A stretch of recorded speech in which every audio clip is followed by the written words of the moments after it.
Anak, huwag mong ikahiya ang iyong mga pagkakamali.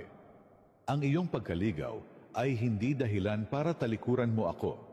Iyon ay paanyaya para lumapit muli.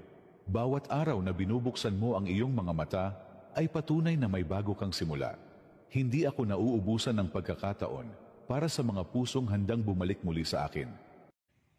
Hindi mo kailangang makita para maniwala, anak. Kapag tila walang pagbabago, doon sinusukat ang pananampalataya mo. Huwag mong sukuan ang aking mga pangako dahil hindi mo sila nakikita ngayon. Tandaan mo, ang ugat ay lumalalim sa ilalim bago pa man mamulaklak sa ibabaw. Anak, huwag mong hayaang tumigas ang puso mo sa harap ng katotohanan. Kapag pinili mong maghimagsik at lumaban sa tama, unti-unti kang lalayo sa kapayapaan na gusto kong ibigay sa iyo. Sapagkat ang pusong marunong magpasalamat, aking iingatan magpakailanman.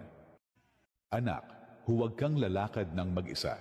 Isama mo ako sa bawat desisyon, sa bawat hakbang, at sa bawat pangarap. Kapag kasama mo ako sa lahat ng ginagawa mo, ako mismo ang gagabay sa iyo. At kahit ang daang minsang madilim at magulo, aking gagawing tuwid at puno ng liwanag. Anak, huwag kayong mag-alala sa inyong kakainin o isusuot. Alam ko ang pangangailangan ninyo bago ninyo pa ito sabihin. Tingnan ninyo ang mga ibon sa himpapawid. Hindi sila nag-aalala, ngunit araw-araw kong pinapakain. Ganoon din kita iingatan.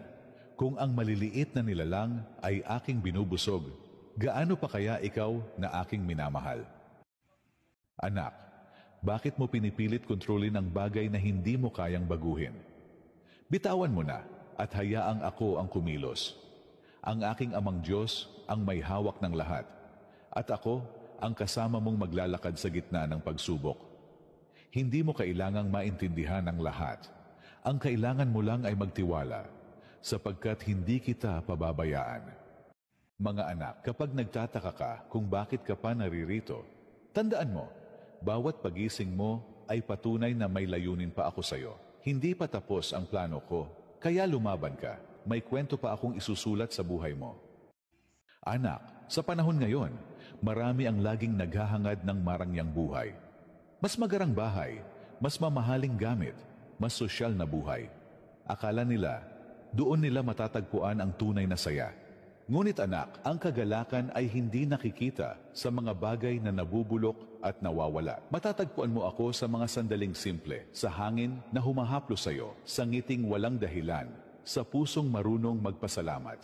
Kapag natutunan mong makita ako sa mga munting bagay, mararanasan mo ang saya na hindi kayang bilhin ng mundo. Ang kagalakang galing sa langit.